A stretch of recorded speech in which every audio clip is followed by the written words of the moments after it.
Welcome to the intersection of technology, cybersecurity, and society.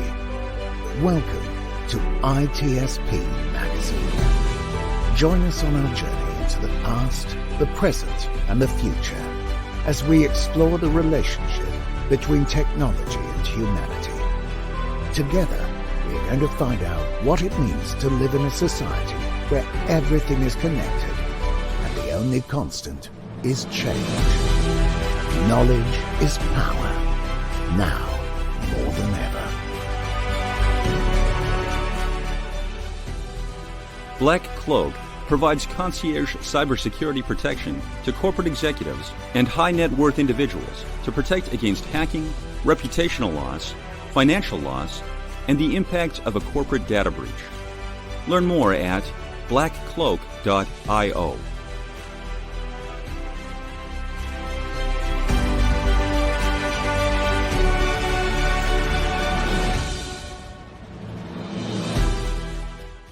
Just like that, Marco. Just like that. It's a new day. We're off and running. It's a good day to talk about privacy, isn't it? Every day is a good day to talk about privacy. I think every year most years we've had the publication running. We've considered privacy a top issue and been involved in the National Day with our good friends at National Cybersecurity Alliance, which has been extended to a week. So we wanted to kind of kick the week off here on the opening day of Data Privacy Week 2022. And I heard next year is going to be a month, and then finally we'll be at 365. So we can be thinking about privacy all year long. And then eventually we won't have to think about it, right? Yeah. We'll see why, if it's a good thing or a bad thing. Exactly. Well, I'm excited for today's conversation, and thanks everybody for joining us for the live stream here. If you're watching on demand, appreciate you doing that as well. And of course, if you're just listening and you don't get to see this funny looking face, still appreciate you tuning into that. This is going to be a good conversation. We have different perspectives. We have researchers looking at this from what does it mean to have privacy, to organizations that provide ways for companies to ensure they're meeting the guidelines, both regulatory and internal policies that they have, and hold themselves and be held accountable to those guidelines. And then we have somebody from a company who is very highly connected in the community and is interested in privacy and kind of breaks it down for the everyday user. Happens to work for a company as well, of course, as most people do. And so I think those three different perspectives. And then, of course, Marco, you and I have nothing to say here, but we're here in black and white. Here we are in black and white. Watching for the company. Yes. So I'm going to do a quick round, let folks say a few words about their role and their maybe a sentence or two about their view for why this is an important topic this week. I'm going to start with Nikole Davenport. And you're muted, Nikole. Everybody's muted, by the way, after the... Yeah, hi. So I'm Nikole Davenport. I am the Chief Privacy Officer at High Trust Alliance. I'm also the VP of Privacy Programs. High Trust provides cybersecurity and privacy assurances. So third party, we audit the auditors to make sure that you actually are complying with the policies. You don't have paper dragons. You're really doing the right thing with cybersecurity policies, procedures, privacy as well. I'm here at High Trust to boost that up a little bit. I am one of those recovering lawyers, so I bring both perspectives. I did a stint at Deloitte where I helped build out GDPR and CCPA programs for companies. So I've kind of seen it from anywhere from a startup until, a Fortune 10, all over the place. So it's certainly been an interesting ride, and thanks for having me today. Yeah, it's great to have you on. Interested in your perspective from multiple angles there. I'm going to go to Jen next. Hi, I'm Jen King. I am the Privacy and Data Policy Fellow at Stanford's Institute for Human-Centered Artificial Intelligence.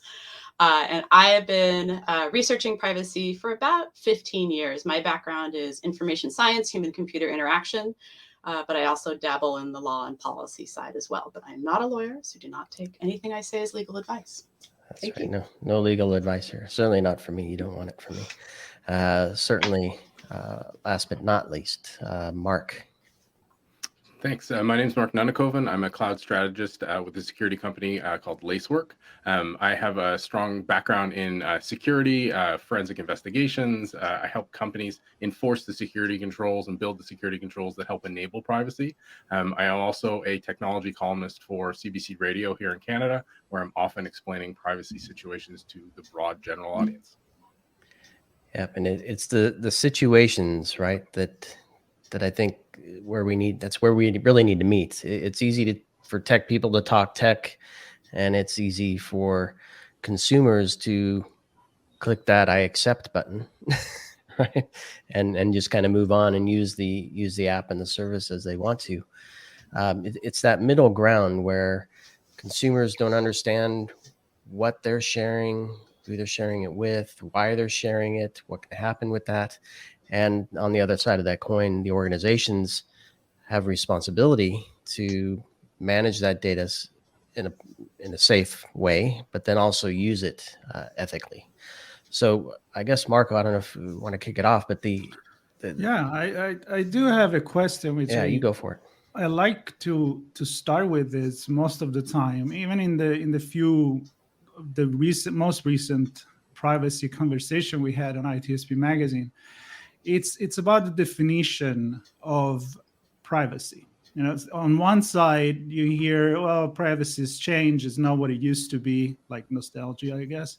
And now, though, it's like, well, did it really, or is it just an excuse so we can let this new valuable or oil, kind of resource, which is information and private information, to keep driving economy? So I think this is an important philosophical perspective to start the conversation. So maybe we start just with Jen. Is privacy really changed with society? Do we don't care anymore, or do we just don't understand how to stay private? Right. I think people do care, honestly.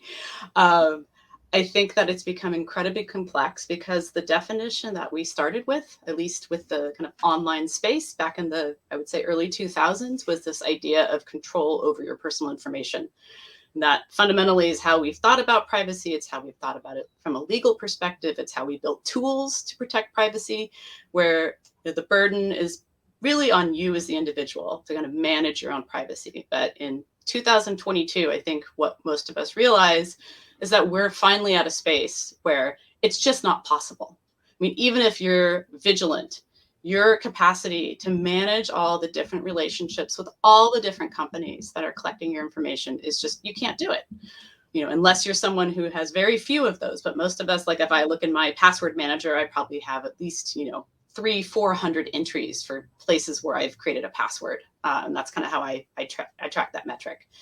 And so just the idea that you could reasonably stay on top of all those things is absurd. And that's not even thinking about the ways in which information is collected about us through this ecosystem that are indirect, that we don't even know about. So all of those apps that are using third-party ad libraries to collect our location data or other information that's not transparent to us, you don't even know that's happening. So how can you possibly manage that? And so I think part of where we're at is this realization that it's just not possible if you're thinking about privacy purely as control.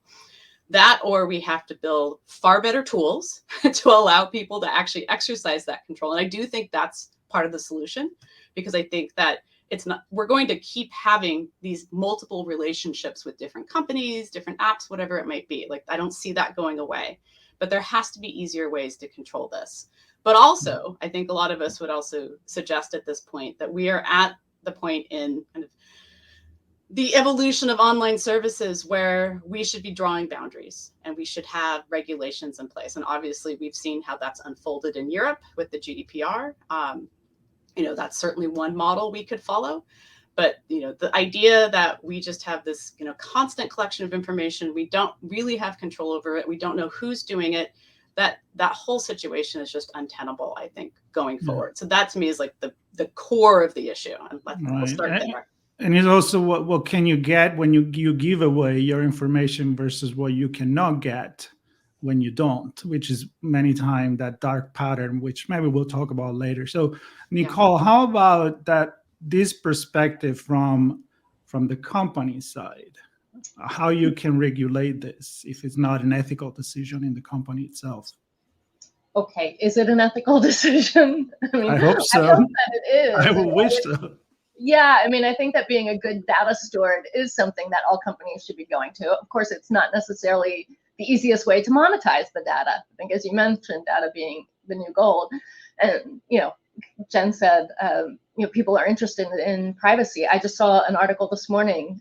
Pew Charitable Trust just did a survey, and I can't remember, it was either 76 or 79% of people care about their privacy. But it does have that problem of who's responsible for it. Yeah, I'm responsible for my personal privacy. I think, Jen, that there have been some great tools put out there.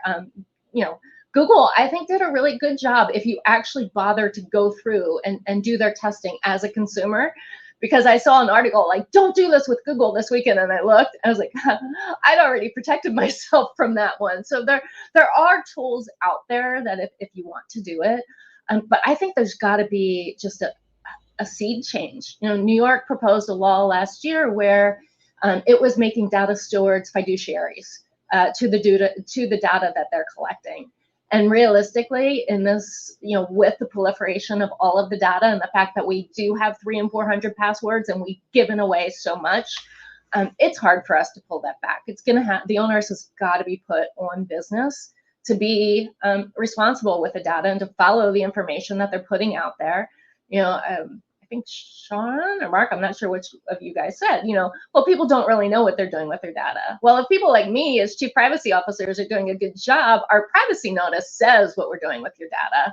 But what I'm doing with data at a B2B is not the same as a lot of these other companies. And that's not clear to a lot of consumers. I've got a 2-page privacy notice. There are 50, 60-page privacy notices that are meaningless. And we do have to click through and say yes, or else we're not getting what it is we want or need. So I think, and I hope that over time, that fiduciary duty model, which banks have and a lot of other businesses have, will take hold. And it'll be interesting to see as we have this federal conversation here in the US, whether we can go to a GDPR model or not. So that's all I had to say. What about you, Mark? Yeah, Mark, I want to get your specific perspective here, thinking about this from the everyday user, because we're talking a lot about the business here, and we're floating around the term GDPR. Many consumers may not, especially in the US, may not even know what that is. And so my question around the definition of privacy is, who is responsible for telling us what privacy is? Is it the organizations? Is it the government? I mean, because we, in the physical world, we kind of grow up in our own societies. They're different all around the world, and we have expectations. As we move to a digital world, does it change? And does the scale have an impact on that? Yeah, so there is no straight answer because it is very much culturally driven, but I think it's really intentions and expectations. And so Jen hit on it in her description as far as there's a difference between user data and data about a user, but both can be private for that user. And I think that's where things really start to break down. So when I talk to people about, social networks, there's an immediate understanding, because they understand the concept of that network of like, if I have a photo and I share it, with Nikole and with Jen, that those are the only two people who should be able to see it, right? And the settings in the social networks are reasonably okay for that, for the average people to understand. And so when they look at that angle of privacy, they go, I kind of have a reasonable handle on it. And it's somewhat manageable. Now, the proliferation of account information and stuff, yeah, there's a lot of stuff we can do to make it better. But it's the second half of that equation where people really start to stumble, because the data about you that's collected requires an understanding of the technology underneath. And that's where there is a very hard and very big gap between the average user and the people in technology. And the challenge you get is the people who are making the decisions about what's transparent about the intentions of a system are the people who understand that system intrinsically, because most of the time they've built it. So they have this huge amount of knowledge of like, oh yeah, of course we track you as you do these things. And of course we then use a third-party processor for that information because that's the most efficient way to do it. Why wouldn't we do that? Whereas the average user is like, what? What do you mean that's happening? They have no idea. And I think that's where the privacy idea or the goal of it really starts to break down, because it's hard enough to grapple around, I have this thing and I have shared it, to the, oh, there's a whole bunch of things, examining every little tiny move I make. And there's an entire economy behind that most users don't even have a glimpse of, let alone the understanding, the implications of it. Yeah, and Jen, I'd like your thoughts on this same thing. Yeah, I completely agree. I think of this usually in terms of relationships. And it's one thing for us to be able to manage those first-party relationships, but those kind of cascading relationships, that's where it just, I think, falls apart.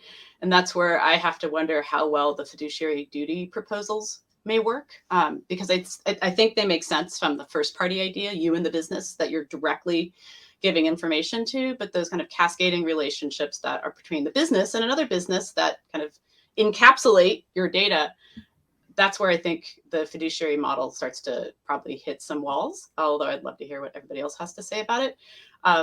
But definitely, I think what Mark said was, I think, very true. And this is where someone like Nikole comes into the picture, is my read, where you have people making these decisions that know a lot about the technology. And I think in a lot of cases, you have good people who are just like, trust us, like, we're not going to do anything wrong, or we think this is reasonable. And they're not necessarily out there to do something nefarious. They're not trying to do evil. But at the same time, there's just no ceiling and no floor. And so I think, like, in particular, one of the areas where we've seen this be really problematic is in the data brokerage industry, where I feel like the practices in data brokerage tend to just like keep you going further and further down in terms of, as long as you don't set a limit, data brokers will essentially sell everything and anything they can without any constraints. And so I just thinking about how you phrased that earlier, like who needs to kind of tell us what privacy means? I think it's more about who needs to at least set some rules around what are some of the kind of basic practices in the game that we think, hey, this is okay, or this actually just, this is not okay. Whether it's because people don't understand it or because it just has these, again, cascading effects that we just can't even possibly visualize, especially as a consumer reading a privacy policy, which we know they don't. So I read them, but that's my particular weird thing that I do. We know most people can't read them. They can't understand them. Certainly simplifying them helps, but it is so hard to make that decision at one day, at one point in time, and understand what's going to happen 15 years later. Because, I think one of the interesting things right now is that we have a lot of companies that have been around in the digital space for well over a decade. And some of us, just take Google, for example, some of us have a 15, 20-year relationship with Google at this point. And the data we shared with them back in 2006 or 2009, like, we didn't necessarily think that would be around in 2022. So there's these really interesting long-term consequences that I think are starting to emerge in this economy that, again, it's really hard for us to even try to step back and think about what are the implications of me signing up for this service today if they're around in 10 more years? I have no idea. Mm-hmm. And if you ask two different people, many says you'll get a different answer to what privacy is for them. But nevertheless, it is a constitutional right? I mean, the privacy to have a space for yourself. I mean, you're a lawyer, so I'm going to ask you about this, because I was kind of reading through all these and like where are we protected to a certain extent, and then you make your decision. You know what I mean? Like, is there a line, a baseline where that's what privacy needs to be to start with? Should there be? Yes. Is there guidance out there for it to be? Sure. We've had the FIPS, Fair Information Privacy Principles, for decades at this point.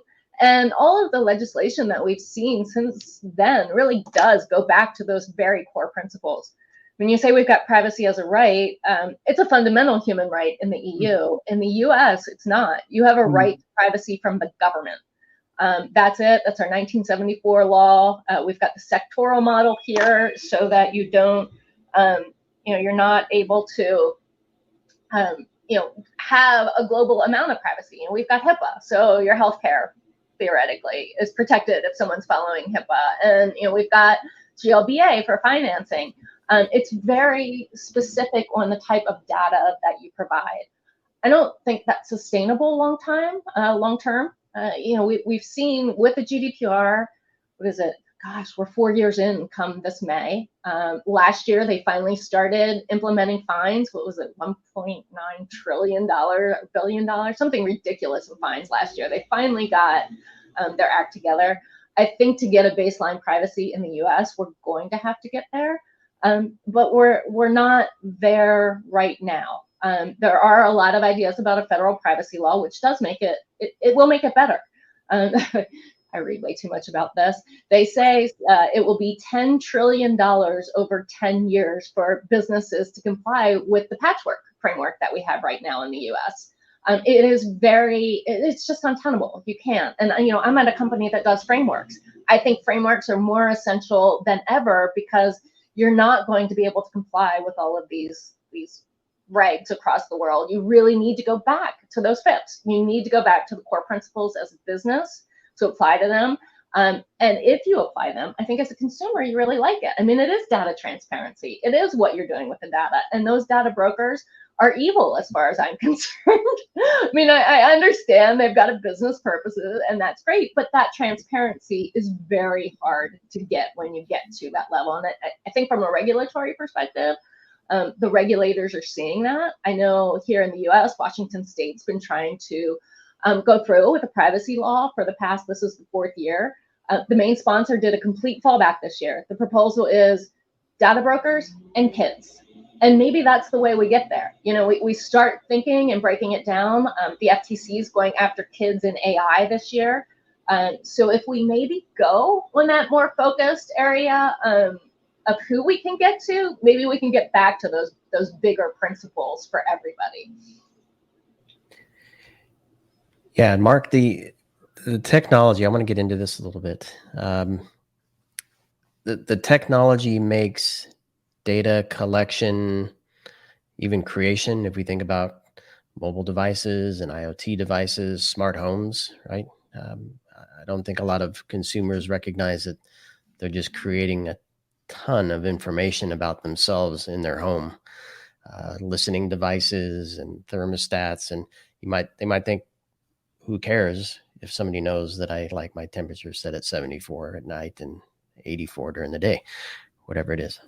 Well, now we know. Now we know. And maybe I choose those numbers erroneously. You never know. Misleading. But No, you've not. So I wrote a law review article about that back in 2015 on the IoT. And I think it was called Smart Washers Can Clean Your Clothes, but privacy regulations may leave you hanging on a line. Because no one knows that that's what they're giving. And a lot of times on those IoT devices, on our watches, on a Fitbit, where are you supposed to even read a privacy notice? You're going to go through. So that level of transparency and the concern. And yeah, it's not 70 degrees. It's the fact that somebody knows that you run your washer every day when you're not home. So they've, hacked into your system and they know when you're not home. Like, criminals can do this, not just stealing your data, but stealing your physical things based on all of the information we give away through those smart home devices.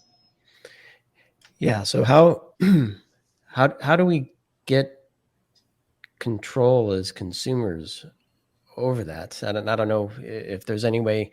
I guess that the technology makes this so easy for organizations to create and collect and hold and share and sell that data.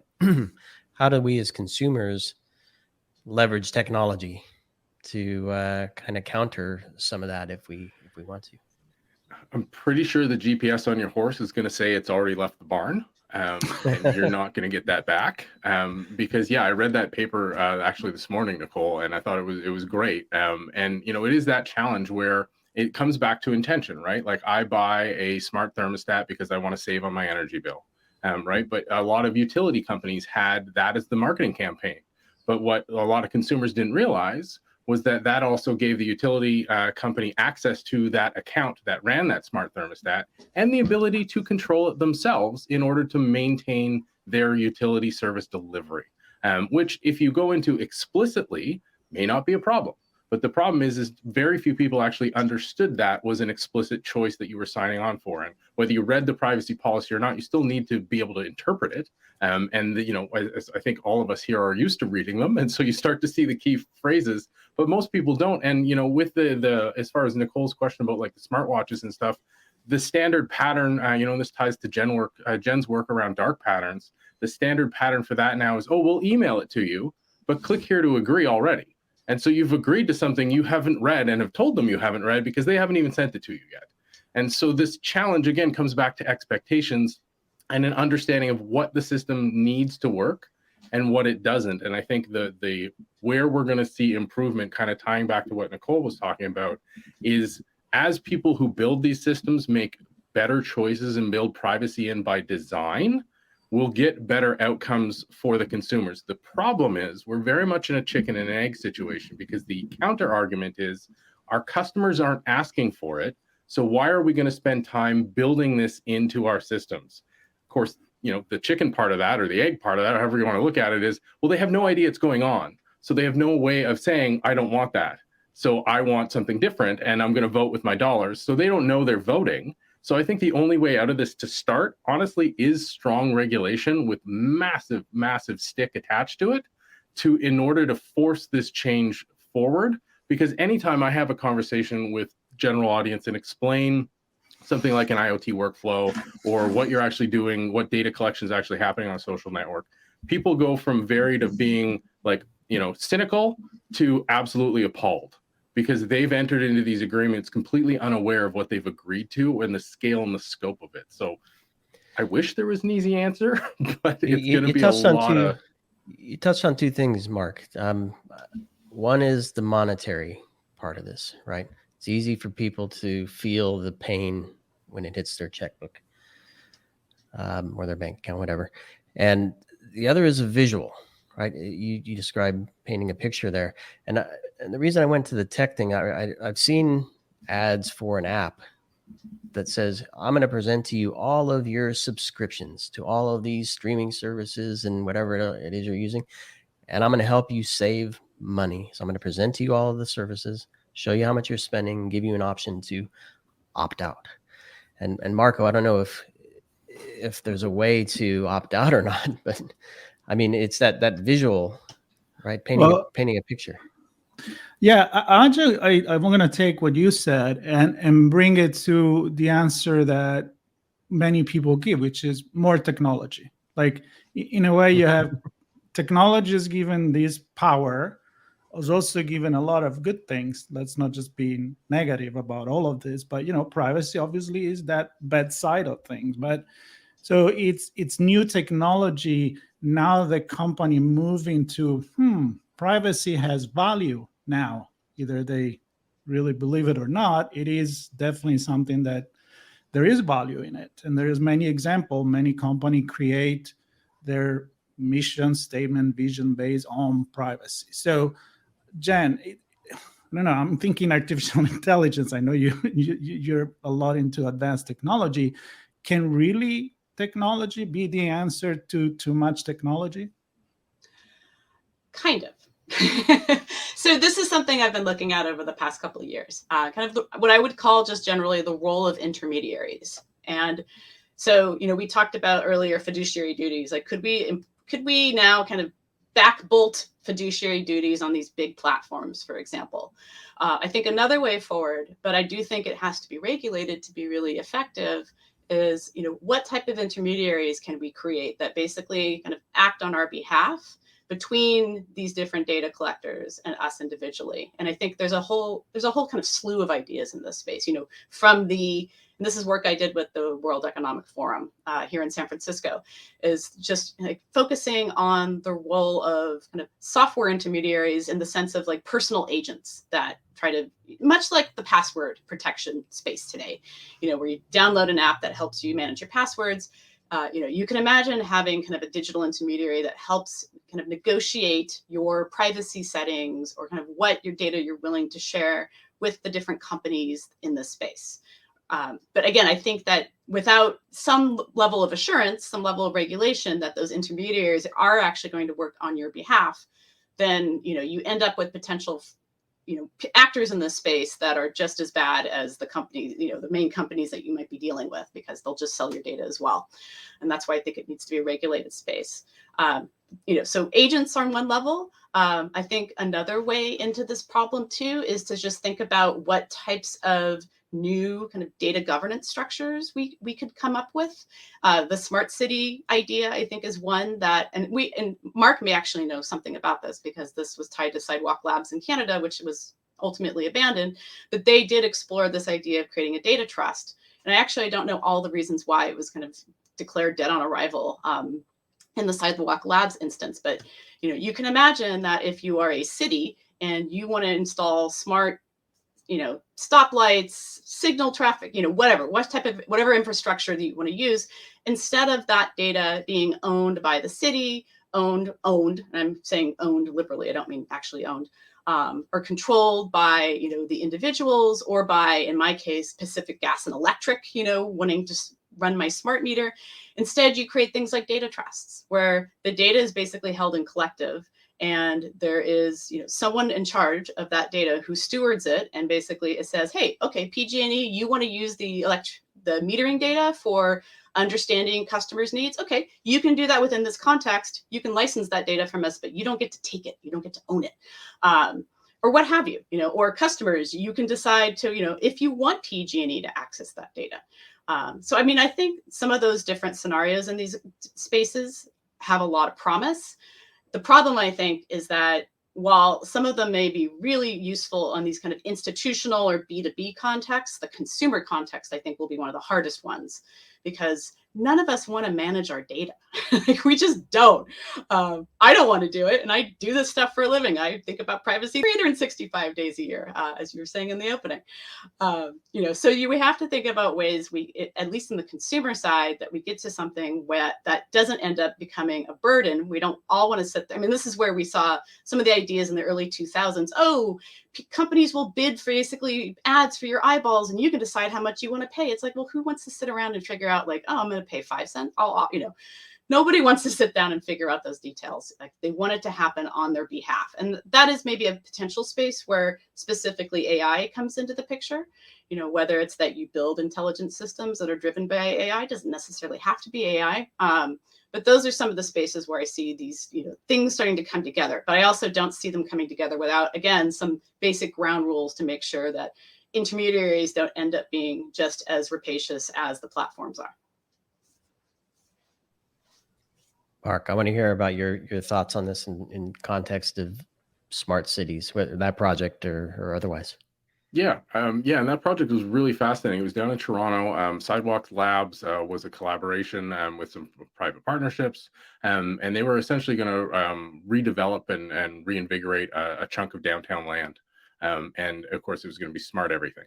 And so the initial plans were extremely ambitious. And then they kept scaling them back a little bit. And the challenge, I think, where that eventually fell down wasn't so much the structure, but it was the motivation for the private side of that partnership. So a huge part of their motivation was to have this lab essentially in a city where they would be gathering all this information and have all this data about how this community operated. Which them is invaluable, because now not only are they looking at individual behaviors, but they're looking at the community of behaviors to see if there's linkages between them. And if I'm taking this action, what's the ripple effect? So they wanted access to absolutely everything. And where things started to fall off the rails, a number of issues popped up as far as, timing, zoning, but where they really started to go there was control of the data. And as much as they tried to set up the data trust, the private partnership wasn't super keen, because it meant they couldn't do what they wanted to do with the data, and because it would be people voting explicitly on what was going on. And then sort of the secondary challenge there was, because it was a city neighborhood, how do you get consent for the people who are just coming through the neighborhood? So it's one thing if you own a business there, or if you live there and you're an active, like basically a permanent member, or at least for all intents and purposes, a permanent member of that community. And you're taking advantage of those services. But if you just go to to frequent a store or to visit a friend, your data is being gathered at a level far beyond what would be expected, despite the massive level of data gathering within a city anyway, that then they couldn't get the consent there. And so in Canada, we do have federal privacy regulation covering both government and companies. And one of the biggest aspects of that with a company is if you're gathering data, it needs to be for a specific purpose and only that purpose, which is why, unfortunately, a lot of Canadian privacy policies have this wonderfully generic, broad, we're just collecting it to do business, which, again, comes back to that. Yes, it is a more official legal lawyerly language, but the intents and purposes is it gives them a carte blanche to do what they want. And that's really was sort of the core of what happened with smart labs, where conceptually and the technology they were proposing for a smart neighborhood was really fascinating, really interesting. And if it worked well together, there would be some substantial improvements to that community and the way it interacted. The problem was that the cost, not just the financial cost, but the privacy impact, the privacy cost, as people learn more about it, opinions shifted. Yeah. And I can't help but continuously think about being an innocent bystander. So visiting a friend's house and they have a listening device and your GPS is on, you've possibly connected to their Wi-Fi, that device is listening to you. It now knows that it's you talking politics with your friend or something else. And your city example, right? Even if you're just passing through, they know it's you and that what you're doing, and they can take that information. But you made an interesting point. I'm going to go to Nikole with this, because a lot of what we've presented thus far is kind of cringy. I'm nervous. I don't know how to get out of this stuff. But there are cases where, and maybe in that smart city case, in many smart city cases, where you actually want, and you may perhaps even need, the things that come with sharing information. And Nikole, you're probably thinking, where's he going with this? I'm going straight to healthcare, where personalized care, customized care, I don't know what you want to call it, but the ability to understand one's personal situation and look at their information in the context of other people's information to help them stay alive, perhaps. So the role of privacy there. And it's interesting in the U.S. because we do have HIPAA. HIPAA's it's not kept up with technology. The amount of data that we have to do the things that you are talking about, especially now with the proliferation of all of these apps where, I can get 10 years of my health records on my phone by logging in through a third-party app. HIPAA's not ready to take care of that level of information. So then we get to the whole process of, de-identification in order to do that, and how you're able to take the data that, can be life-saving. I worked on a project years ago where, we were trying to figure out how to de-identify data into a system to help people. And I see, 4 out of 5 of us are in glasses or in contacts. And how do you take the fact that this is the average prescription and make it so much easier for somebody to say, get that diagnosed online, as opposed to going to a doctor's office, which in a lot of places where you don't have access to opticians or ophthalmologists can be beneficial. But how do you share that data? I always think of the US as the Wild West. We don't really have actual privacy laws that matter. At least we never did until CCPA, and then everybody can argue, well, it's just people like Jen who have the good fortune to live in California and they get that, and the rest of us might get some ancillary benefits from it. Right now, I was just involved in a couple of groups, and they're trying to put together the ability to share that information in healthcare and to talk about upgrading HIPAA to meet the current environment. Because we're giving away so much data, we do expect it to help our health outcomes. But your average physician's office doesn't have that information, yet you're giving away all of the information so you can have your eyes checked or your teeth cleaned or any of the normal types of things. And, if that data does go to the data broker, because, who knows, maybe that's a business associate under HIPAA, you no longer, as Jen said, you no longer have control of that. And you no longer have the information on there, which, to me makes, and I do like HIPAA because it does address with high tech, the business partners. But getting control over third parties is definitely something that companies have to do, so that you can share that information a lot. And, just a lot of companies don't know even where they are sharing information. I am hoping that 5 years from now, internal processes will be using some of the technology that we can use to get on top of the ways that we're sharing data on behalf of the people who entrust us with it. But yeah, we're not there yet. I don't know if we'll be there in 5 years. One can hope. Hope. Jen, yeah, you're moving your eyes around. You're going to agree with me there?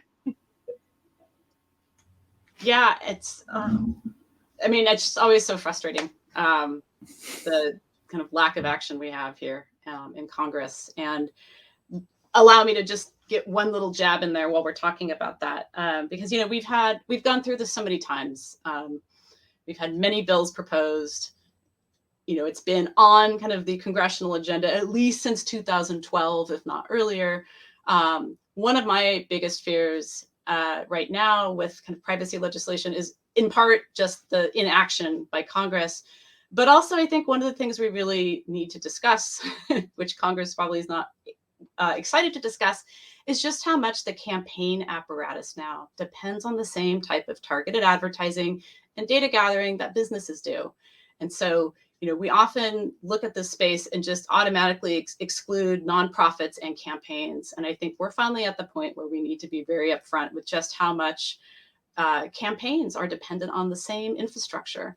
Even if individual congresspeople or senators may not be aware of that, certainly the parties are. And so just to say that, we've had so much concern about lobbying by big tech, potentially, softening the state level rules or, preventing things from even passing. The CCPA came into effect because of our ballot proposition system. We rerouted around the entire legislative process and brought it straight to the voters in both cases, although the CCPA ultimately did not go before the voters. But it was because we were able to short circuit that in California that we got that law passed. And I think that's really meaningful as a catalyst.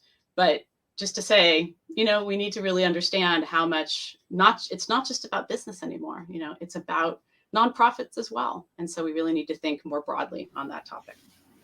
So the big question for me is it too late?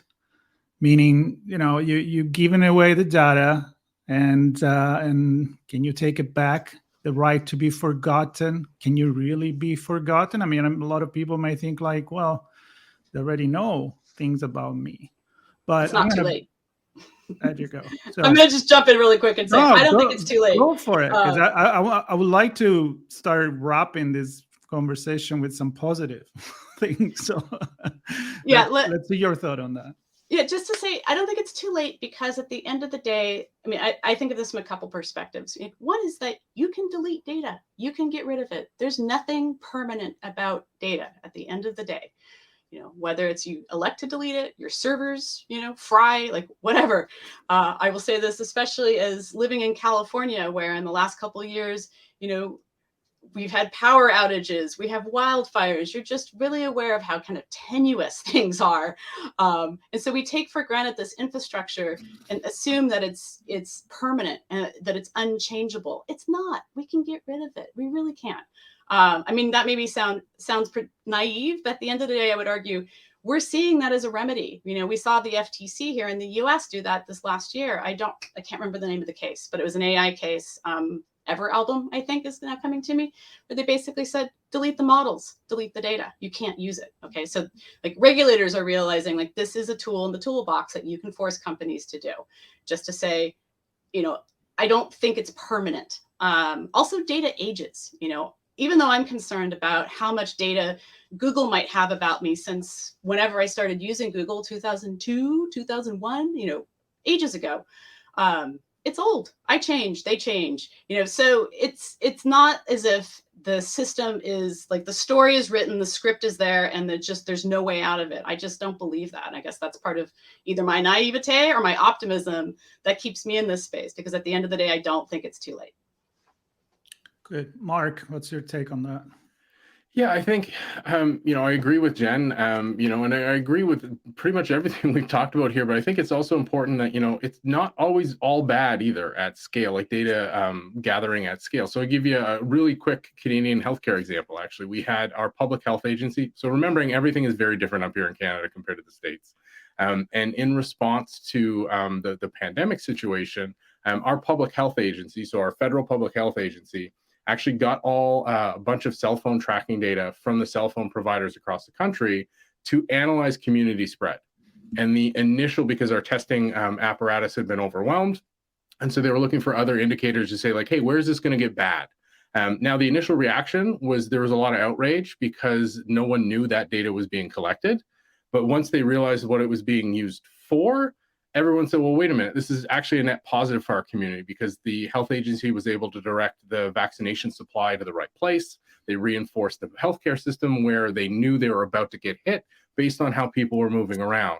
And so for me, that keeps coming back to the idea of, understanding what's going on and making an explicit choice. Because I believe in that case, if the choice had been presented to the community, everyone would have said, yeah, go ahead. It's for our benefit to have this analysis at scale and to have this data available. We can do good with it. So it's not always bad, but anytime that choice isn't apparent or is being made on your behalf, that's when people start to feel really frustrated. And that's when we start to go down that rabbit hole because somebody else is applying their standards to your data. And I think that's really at the root of this issue. I want to stay here. I want to have 15 minutes left of positivity here. So Nikole, help me out with that. I mean, you mentioned HIPAA needs to be updated. I mean, we need to update fast, and I think that's the problem of legal and society keeping up, right? Being at the same page, especially when technology accelerates so fast. So, how do you see things improving in the near future? I think with the whistleblowers over the course of the past few years, the public conversation about privacy has exploded. And that's really helpful because now we do have, almost 80% of consumers who want something done with privacy. You've got businesses who want privacy laws, whether or not they're the right privacy laws, at least it's a little bit better. You've got the U.S. Chamber of Commerce weighing in on, the federal government saying, hey, we businesses, we need a uniform standard. So I think there's stuff that's coming, whether or not from a consumer perspective, it's as good as we want. No, I mean, it's not. Amazon helped write the Virginia bill that got passed. It doesn't have a lot of legs. We get held up here on the private cause of action. So, and I forget who, but said, do we have a big stick? What is the stick to make businesses comply? Because, businesses have to return money to their shareholders for the most part, and data can bring them a lot of money. So finding that midpoint where consumers will have the level of control, where the level of transparency will be out there, that at least some regulations will come to improve it or get it to the forefront even better, I think it's going to be the best way we can go is, transparency and people knowing about it. And people still don't. I mean, people are like, well, what do you do? I'm like, oh, I do privacy. I'm like, what's that? And then you say, well, you get all those notices from Google and Facebook about updating your settings. That's what I do.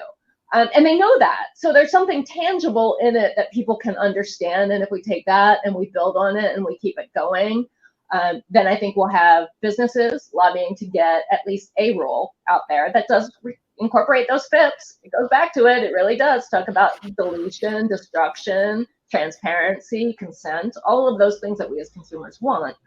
So then getting consumers on the other side, maybe we can break the inertia in Congress and get a little bit further and help people a little bit more. But it's going to take pressure from all sides, I think. Yeah, and I like the transparency word there, Nikole. And I think it's interesting that you say people will talk to you about what do you do and what is privacy, and you explain it in the context of something that they're doing, right? The scenarios again, the situations again. So I want to do a round here of where you think the everyday user, general consumers of services online can go to, and I'm going to go all the way back to the beginning, to understand what privacy is for them? Are there any resources you can point them to say, it could be a specific app, go here, or an organization or association? Anything come to mind that would help us, everybody kind of get a view of what privacy should mean to us or can mean to us? Or I don't know who wants to lead off. I'll lead off in saying that nothing is coming directly to mind, and I think that's a problem, and an opportunity. That's the answer. All right. Well, I'll do a plug for National Cybersecurity Awareness, the NCSA Association Awareness. They do the Awareness Month, but the NCSA, I know, have a number of resources. I'll go while folks thinking maybe we can look to the future next instead of actionable resources. But I think this week is an important week for everybody. And I believe it's #Data Privacy Week.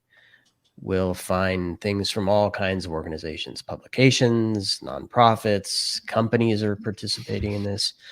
So I believe if you're listening to this and going, I get that it's important, but I don't know what to do next, maybe a search for #Data Privacy Week might yield some results that are meaningful to you. You might have to sift through stuff that doesn't matter, but you might still find some things as well. So let's shift it then, and a view for the future. What super positive now? What does an ideal world of privacy mean for us? What does it take to get there? Jen. Nobody wants to answer. I know, it's so hard. It's just there's so many different kind of tendrils in every direction. I think short term, seeing some baseline privacy legislation in place, but I think in particular the third-party data collection, I think, is kind of the very most low-hanging fruit from my perspective. Can you mind giving an example of that? Sure. This is I'm using an app, and the app is using, or the web page, is using third-party cookies, ad libraries, what have you, to collect data about you and send it on through the chain, but you don't know it. They've notified you in the privacy policy. It's buried, you don't see it. This is the thing that things like Apple's ad transparency tracking, is trying to prevent, is from apps kind of sending your data along. I think that's kind of the low hanging fruit in terms of having maybe the most direct impact on the cascading data problems that we're dealing with today. So, I think that, to me, that getting either some regulation or some real action in some way, I don't know if it's really ever going to happen on the self-regulatory front, but preventing those practices, or at least curbing them in some way, where like Apple has, which is basically to try to stick that in front of you and say, do you want this? And of course, not everybody understands what they mean, but at least they've tried. And so not surprisingly, most people are saying, no, I don't want this. So, I think, to me, that's the big low-hanging fruit and the most effective bang for your buck in terms of kind of curbing what's been going on. I think longer term, the data governance things that I talked about earlier, I'm just heartened by how many people are thinking about these longer term problems, not just in privacy, but there's some really, I think, creative thinking going around to rethink kind of the fundamentals of the internet. There's kind of this, we've been at this for about 25 years, in terms of the kind of popular consumer internet. What should we rebuild? What should we be thinking of? And so I'm really heartened by a lot of that work that's going on. Whether that turns out into tangible policy in the next few years, I think is debatable.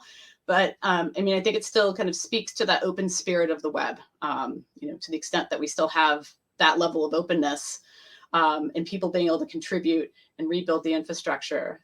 That, I think, is a positive thing. And so I'm glad to see a lot of that work going on. It's just a question of what it will take to get companies to adopt it, and whether you have to use the carrot or the stick to make it happen. Love it. Mark, to you next, and I'll ask you to say whatever you had on mind originally, but perhaps maybe something related to tech. Does tech have a role in the future? Sure. Yeah, and actually, I was thinking on the tech side, because what I've seen over the last couple of years has been, I think, a positive shift in that. Let's say 5-7 years ago, the name of the game was pull in as much data as you can, and we'll sort it out later. And on the selfish side for businesses, I think they've now realized that's a lot of data, and that's a real pain in the what to try to manage, and it's expensive and it's not efficient.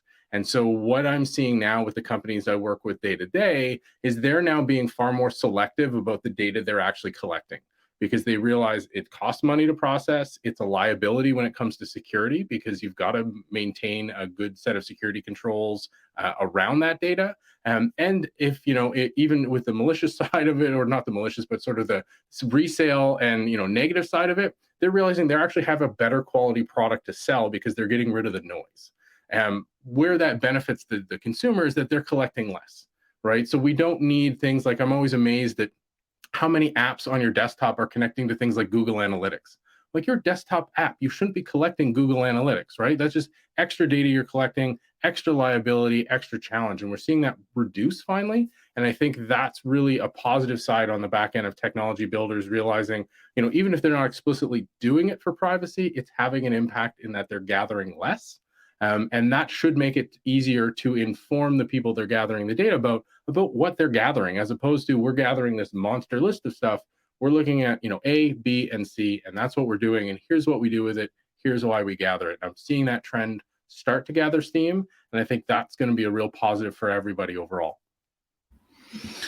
All right. So as we get to close to wrap, Nikole, how about one tip from you for the everyday user? I know it's going to be hard to choose one, but is it read more? Is it read less? Read less. Just go for it. I don't know. I mean, what would you do if the friends ask you that? Like, what should I do to get better? I just go to the other way because I think everybody's awful, and I say put a freeze on your credit, because you're going to get hacked. And if you wait until the end and you get all the credit monitoring stuff, it's too late. Somebody's already got you. And that's so cynical and so bad. But you put it out there, and it's a trade-off. I do it too. I read the privacy policies and I say okay anyway, because I want the data.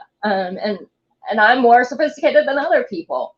So yeah, I think that is that's a hope. I also hope for Gen Z, like now that we have the public conversation, that they are hearing, I think as 11, 12, 13-year-olds, and I've got kids graduating from college now, they just said, okay, I don't care. And now they're hearing like, oh my gosh, I can't get a job because I posted something, years ago of me underage drinking or something stupid. So if we get the level of consciousness to the next generation, we're going to have the millennials who gave everything away because it seemed like a great idea. We're going to have the old people who never got on the internet. And then hopefully the kids will be, more savvy consumers to the extent of they're taking better ownership of their data, so that we won't have as many of these problems or needs going forward. I don't think that'll work, but I can hope so. Well, we need to have hope. Excellent point. I think there is hope. It reminds me of a time I was at a party and somebody asked me what I did, and I described to them what I do to some degree, and well, what does that really mean? And I think I described some critical infrastructure compromise, and they're like, we're never inviting you to a party again. You're a big downer. But I guess the point I want to make there is they're not comfortable conversations to have, but we need to have them, right? Maybe the critical infrastructure is a little overwhelming for this particular I wouldn't start with that one. Yeah. But the point is, this is reality. We live in a digital world. We're creating information. We're sharing information. It's being used for and against us.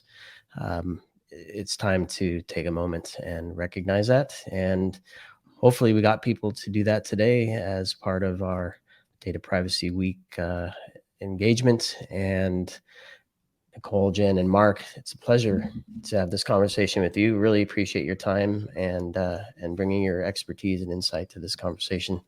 And everybody listening online, thanks for watching. Stay tuned for the production of this. If you're watching live, the resources aren't there, but we'll share some resources to the National Cybersecurity Alliance and other things that Mark, Jen, and Nikole share with us as potential ways to get a leg up on privacy. So thanks, everybody. Thank you. Thank you. Thanks. Bye. Black Cloak provides concierge cybersecurity protection to corporate executives and high net worth individuals to protect against hacking, reputational loss, financial loss, and the impacts of a corporate data breach. Learn more at blackcloak.io. We hope you enjoyed this conversation. If you learned something new and the story made you think, then share ITSP Magazine with your friends, family, and colleagues. If you represent a company and wish to associate your brand with our conversations, sponsor one or more of our columns. We hope you will come back for more stories and follow us on our journey. You can always find us at the intersection of technology, cybersecurity, and society.